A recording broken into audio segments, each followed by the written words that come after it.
Bonjour à toutes et à tous, je vous remercie. Si vous nous rejoignez à l'instant, nous sommes toujours en direct sur TV Finance dans votre live, l'émission 100% marché financier. Comme convenu, eh bien, on va retrouver tout de suite en direct et en duplex Valérie Gastaldi pour les produits de bourse. Bonjour Valérie.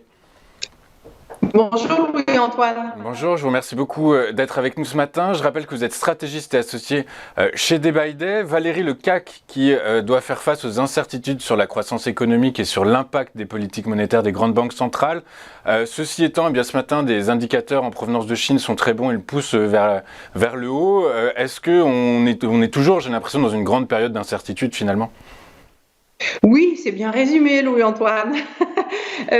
On a un CAC 40 qui, lorsqu'il baisse, rencontre du soutien, mais qui a du mal encore pour le moment à développer un mouvement haussier convaincant et pérenne. Donc on reste dans cette situation de consolidation. On a des alternances de creux et de sommets qui sont, selon les horizons de temps, baissiers ou haussiers. Donc c'est vraiment la définition de ce qu'on appelle une tendance neutre en analyse technique. Ça veut dire que les niveaux ne sont pas précis, hein. On ne sait pas très bien quels sont les niveaux les plus forts qui peuvent provoquer des rebonds ou des corrections, et que il faut plutôt chercher des valeurs en situation un petit peu excessive de façon idéale pour se mettre contre les tendances précédentes. D'accord. Voilà, c'est très difficile à opérer. Hein. Et dans cette approche, justement, est-ce que vous avez repéré une valeur qui est dans une tendance excessive, justement ? Écoutez, on va être très contrariant. Les valeurs du jeu électronique ont eu des parcours aux États-Unis excellents en 2020-2021 avec les confinements, et pendant cette période-là, notre pauvre petite Ubisoft, elle a plutôt baissé. En tout cas, elle a certainement très fortement sous-performé le marché. Alors maintenant que tout le monde est déconfiné, Ubisoft, elle se stabilise, alors que les valeurs américaines du jeu ont plutôt pris une bonne claque.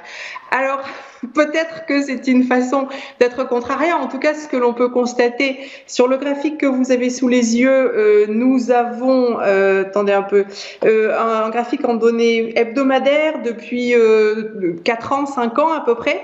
Et on voit qu'on avait un niveau de support à peu près à 40 € qui datait de mi-2019, qu'on a brièvement enfoncé début 2022. On est revenu au-dessus. Alors voilà, je vous disais, les niveaux ne sont pas très très clairs, mais elle a arrêté de baisser et elle tente de se reprendre. Donc, cette valeur nous a retenu notre intérêt. Elle est complètement décorrélée de l'évolution des indices, ça c'est sûr. Et on n'a pas des investisseurs qui sont surpondérés sur le titre, là non plus. Hein, on ne va pas sur des histoires évidentes, donc de qualité qui nous plaisent. Qui vous plaisent, et donc du coup, vous avez déterminé quels objectifs, Valérie ? Alors écoutez, on est relativement modeste. Ce qui va retenir notre attention, c'est la résistance qu'on a à 54,50, 54,55 à peu près. Donc elle n'est pas extrêmement éloignée, c'est à peu près 10% d'écart par rapport au niveau actuel, plus ou moins. On a un niveau de support, cela dit, qui est relativement éloigné, à 43,50. C'est le premier niveau de support, c'est un niveau important quand même dans la dynamique haussière. Mais il n'y a pas de ce qu'on appelle des rapports rendement-risque particulièrement séduisants dans le marché actuel. C'est une consolidation.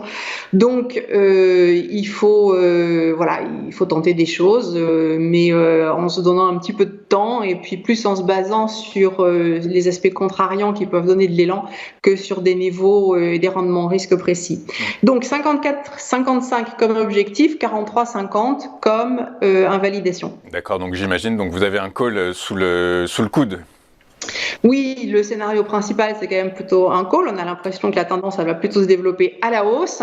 Un Nemo L262T avec un levier de 5,27, une barrière désactivante à 40,05-06 à peu près, 0,5 ou 0,6, on est entre les deux.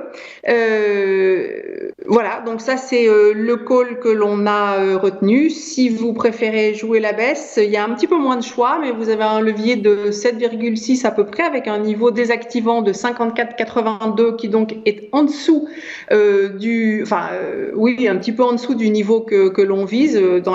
C'est vraiment limite, et qui a un ticker à 558T. Ok, très clair. Donc, merci beaucoup Valérie. Je rappelle que ces produits sont classés 7 par l'AMF et qu'ils sont donc destinés à des investisseurs extrêmement aguerris. Merci beaucoup Valérie. Je rappelle que vous êtes stratégiste et associée chez Day by Day.